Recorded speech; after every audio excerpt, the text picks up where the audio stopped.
So this is probably the most famous monument in Forestvale, and it is a really sad story.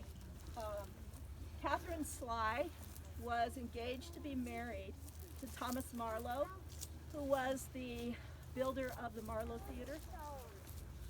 And just a few days, a week or so before the wedding, she became very ill with rheumatic fever. She'd had it, since she was a child, but she had an attack of it. Her father, Dr. Sly, was a physician. He couldn't do anything to save her, and so she died very suddenly. And Marlowe apparently was extremely heartbroken. In fact, it was like 10 years after that he finally married someone else. But I've been told that in the Marlowe house, which has recently been sold, it's a white, beautiful white house over on the west side. I've been told that in that house, which still had some of the original furnishings, there was a portrait of her that always hung in the house, even after he was married to someone else, I've been told. He provided the plot here. The Marlowe plot is just down the way there, so he's buried close by. And I've read that Dr. Sly had this monument made, but I don't think that's true because the Slys were not that wealthy. I think Thomas Marlowe had this beautiful Carrara marble statue made for her. But the other really interesting thing is this woman here. Now, Sarah Sly was Catherine's mother.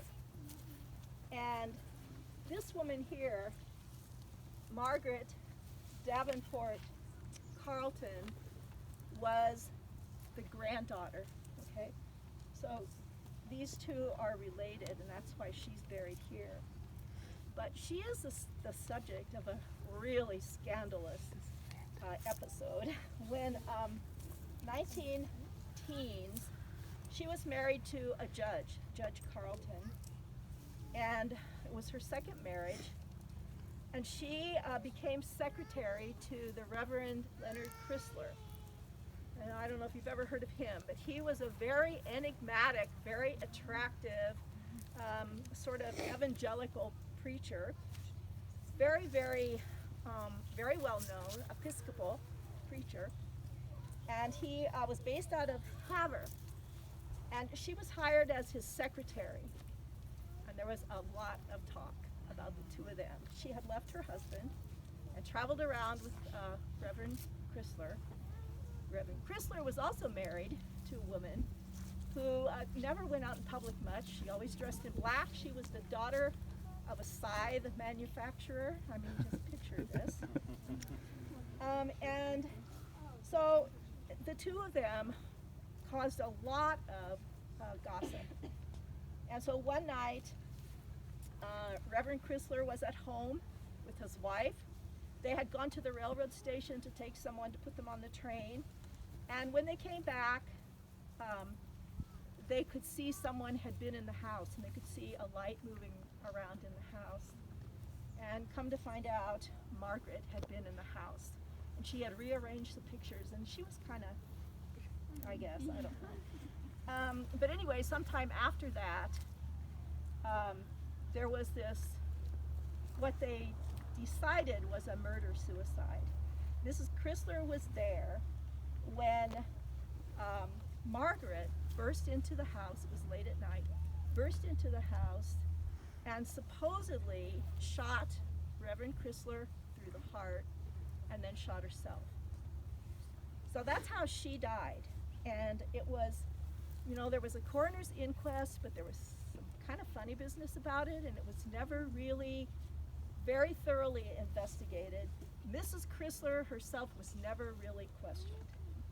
She took the body back to back east where they were from, and he was buried back there.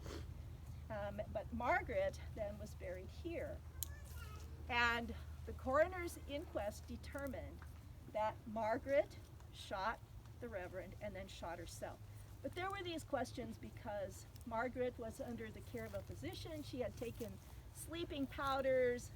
There was question whether or not she could even have pulled the trigger twice because she was in this weakened state. So who knows really what happened. But anyway, it was determined that she was the murderer. So some of you may know John Axline, who's a good friend of mine, whose family is buried somewhere over in there, the Adamize. And there's a whole other story about that. But he had brought a psychic with him to sort of sort out some family issues over in the other part of the cemetery. And they had to walk through this area here in order to get back to the car. And he says that they were walking past here, and this psychic, who's not a practicing psychic, but she's very, very sensitive to things, she all of a sudden stopped right here, and she said, "There's somebody talking in my ear. You know, I have to stop and listen." And she said, "It's this woman over here, this woman Sarah." And she says that Margaret didn't do it. Now this psychic knew nothing about this story, but she just said, "Sarah says that Margaret was a good girl and she didn't do it." And then Margaret apparently chimed in and said, "I'm innocent, I didn't do what they said." So take that with a grain of salt. And as I said, you know, cemeteries aren't usually haunted, but sometimes there are these random things that happen like that. You know, whether you believe it or not, that's up to you, but I can swear that that psychic knew nothing about this situation with Margaret and the Reverend Chrysler. So pretty interesting. Okay, so let's